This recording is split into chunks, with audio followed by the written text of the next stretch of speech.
that soil could speak, what do you think its final words would be? A warning, a plea, or simply a sigh of resignation?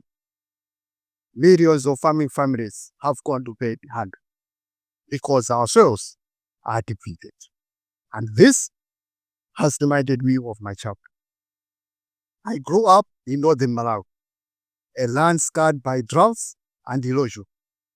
As a small child, I walked 3 to 5 kilometers to fetch water from a bore. In 2002, when my father lost his job in the city, we survived entirely on farm. But droughts destroyed our crops. I remember my father sitting under a mango tree, wondering in despair how he would feed us. Our harvest was small. We ate once a day. My siblings and I fought over tiny portions of food, our stomach aching such that drinking water was the only relief. One night, I nearly fainted. Neighbors mocked me. I felt dignity slipping. Yet my father did not surrender. He rented some land near a river. We farmed together with the little energy we had. Months later, we harvested enough that we could eat and deal with. For the first time in 7 months, I felt dignity restored. In 2023, El Nino struck again. We had floods in the south, droughts in the central, and in the north. I remember standing on my own farm, watching my crops dry under the burning sun. On this day, I realized it's not my story alone. It is the story of millions out there. If we do not act now, hunger will keep stealing us. Malawi is the land of breathtaking beauty. We have Lake Malawi stretching across the nation, a home to diverse fish species and stunning scene. Behind this beauty lies the painful truth. Malawi is among the poorest countries on earth. Here, hunger is not an occasional visit, but a permanent family.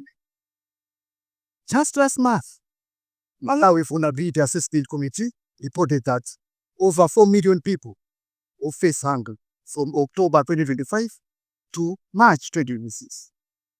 That means 2 out of 10 Malawians will go to bed hungry. Why is this happening? It's not about the missing rain only. Our soils are depleted. 40% are in poor health. There is topsoil loss, 29 tons per hectare every year, which is 3 times the global average. Climate change worsens it all. Droughts, floods, deforestation, stripping our land bare. There is an affordability of inputs. Hybrid seeds and fertilizers are too costly. With 27% inflation, farmers pay their checks. Exploitation. Middlemen buy crops on farmers cheaply, reselling at their profits, leaving farmers poor. But I believe our soils are lifeless and they are weeping. When the soil weeps, our children starve. This, I believe, we can heal both our soil as well as our dignity. That is why I found in Tag Seeds of Resilience, a dream of restoring life to our soil, dignity to our people. We are working with 63 farmers to transition them from conventional farming into organic regenerative agriculture. Our interventions, our approach is in 4 stages. 1. Preparedness. Farmers join village savings and loan scraps. They are trained in financial literacy to safeguard their farming investments. 2. Barrenness. Here we are building indigenous seed banks. Farmers borrow indigenous seeds, multiply, and repay back after harvest. We are preserving the crop heritage. Here farmers are free from the rising cost of company seeds. We also provide solar-powered irrigation system. We channel river water into the fields. We build water reservoirs. Farmers here harvest 3 times in a year. Third is subterranean awakening. We have agroforestry. We integrate trees into our farmlands. Every year, 10,000 tree seedlings are being planted. With each tree planted, restore soil fertility, reduce soil degradation, and retains moisture. We also train farmers in making biopesticides and biofertilizers. Farmers turn crop waste into Biochar. This revives soil fertility. Natural pesticides from neem tree roots replace chemical pesticides. All this, we are trying to reduce the burden of farmers of being trapped from the rising cost of chemical inputs. Fourth is setup blue. We install cold pressure units. Farmers, instead of selling crops cheaply to middlemen, are encouraged to press peanuts and sunflower seeds into organic cooking oil. Now they sell and share the profits fair. Aside from these interventions, we are raising what we call soil rangers, who are guardians of our land, protect, replenish, and passing on to the next generation. Now the soil is alive. It is rich in organic matter.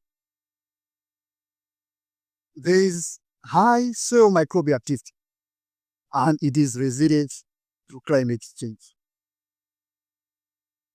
If this soil could speak now, it would no longer be empty, nor a sign of resignation. It would be a story of what happens when the hands, once forced to take from nature, are empowered to give. A story of resilience. While factories worldwide train out chemical pesticides, fertilizers, herbicides, and insecticides that degrade our soil and leave chemical residues in food, African states are charting a new path. In January 2025, leaders met in Kampala, Uganda, and designed Kampala Declaration on Agriculture. This is the blueprint for the next decade. Under Comprehensive African Agriculture Development Program, it is building on Malawi Declaration. It is shifting from the narrow view of agricultural production to a broader agri-food systems approach. One that integrates nutrition, resilience, and sustainability across the entire food value chain. My vision for a regenerative food future is simple yet profound. Every bite of food is produced in an environmentally friendly way. Each meal is a stepping stone towards a thriving regenerative food system. A system where the soil is alive, farmers are dignified, and hunger is no longer a permanent family member. Thank you.